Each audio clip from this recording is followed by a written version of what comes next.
Yes, again, alright mga minamahal. Alicia ninyo, nagbabalik muli para sa ating panibagong video. So, pag-usapan nga po natin itong nangyaring sagutan. Oo, kasi parang ang sarap sa feelings nitong ginawa ni Senator Kiko Pangilinan na kung saan nabully niya ang isang walk-in bordado.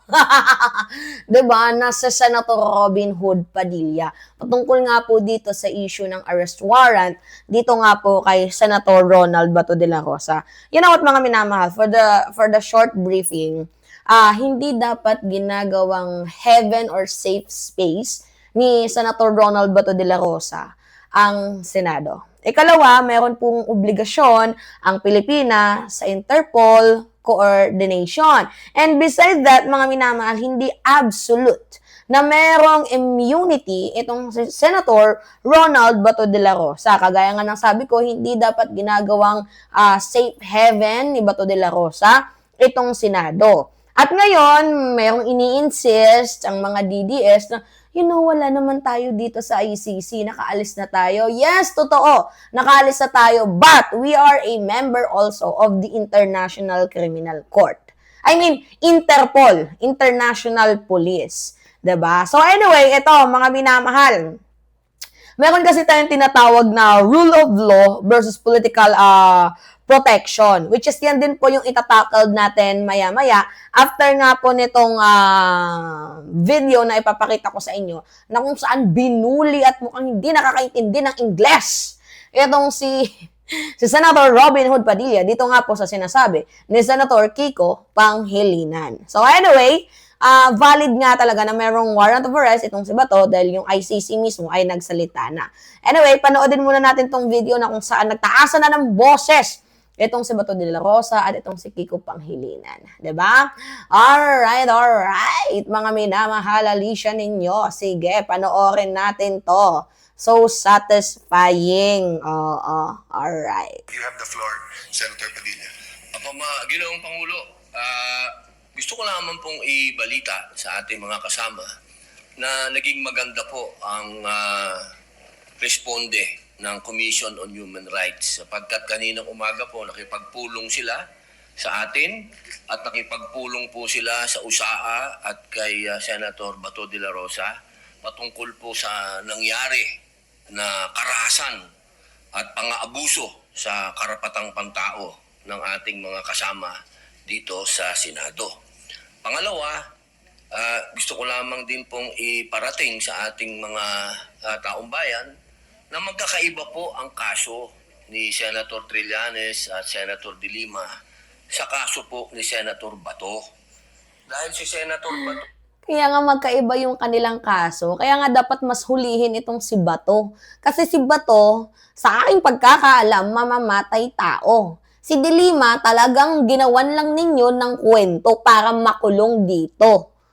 Talagang malalim yung pinagkaiba ni Bato at ni De Lima. Kasi yung kay Bato, totoong kaso, kay De Lima, gawa-gawa lang ninyo. Ang warrant po niya ay hindi galing sa Pilipinas. Ang warrant po niyan ay galing sa ibang bansa, sa isang dayuhang korte. My God. Ito po ay malayo doon sa usapin na sila, ang kustudiya po ni Senator De Lima at ni Senator Trillanes dito lang sa Pilipinas. Ito pong mangyayari kay Senator Bato ay dadalhin po sa ibang bansa. Medyo yung po pag-isipan nating mabuti. Dapat bang mangyari muli ang nangyari kay dating Pangulong Rodrigo Yes! Duterte? Dapat bang mangyari pa yan muli sa isang Of course! Pilipino? Yun lamang po, sana alam natin ang pagkakaiba ng warrant galing sa Pilipinas at warrant sa isang korte lang ng ibang bansa. Yun po, maraming salamat. Eto, pakinggan natin. Point of order, Ms. We were going to recognize Senator Marcoleta, but this is a point of order, so we recognize Senator. Yes, Mr. President, my understanding is this matter was already referred to the Committee on Rules. And any on all such manifestations should have been referred to the Committee on Rules. Senator Pangilinan, Senator Lacson gave several privileged speech, even if the matter was already referred to the committee report. I understand, Mr. As a President. matter of tradition, I understand, Mr. we President. allow... Tangina talaga Ginoong nito Pangulo, eh. Nilabas yung warrant of arrest kagabi lang, tapos na tayo dito. I Yes, that's why understand. this... Na sinabi po na yung warrant of arrest ay tunay.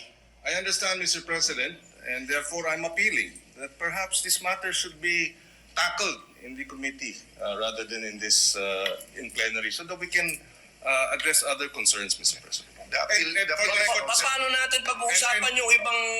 and for the record, Mr. President, I still have the floor. Oh, And for the record, Mr. President, we voted against resolution number 44. So to say that we have this resolution, yes, but there are senators who voted against it, and therefore it is not necessarily our agreement with the points being raised by the good senator from Camarines Norte. For the record, Senator Padilla did mention a while ago that he doesn't take it against, and he acknowledges that some senators voted against it, and it's on the record.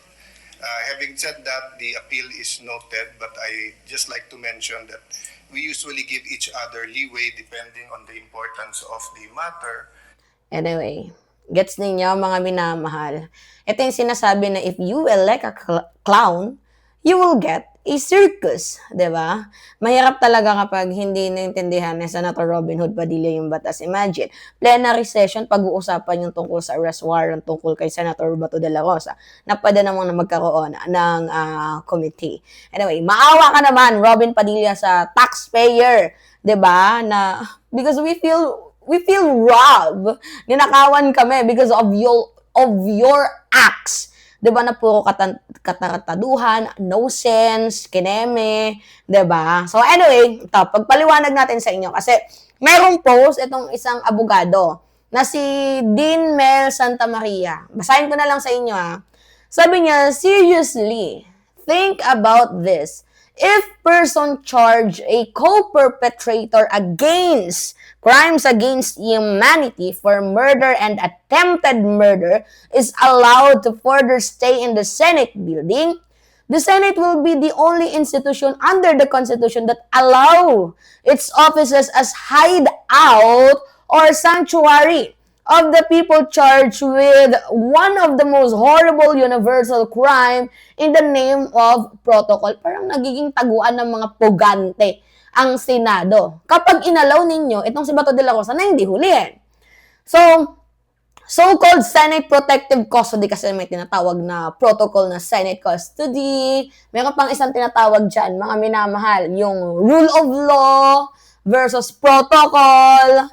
Diba, mga minamahal? There is really something seriously wrong and repulsive in that.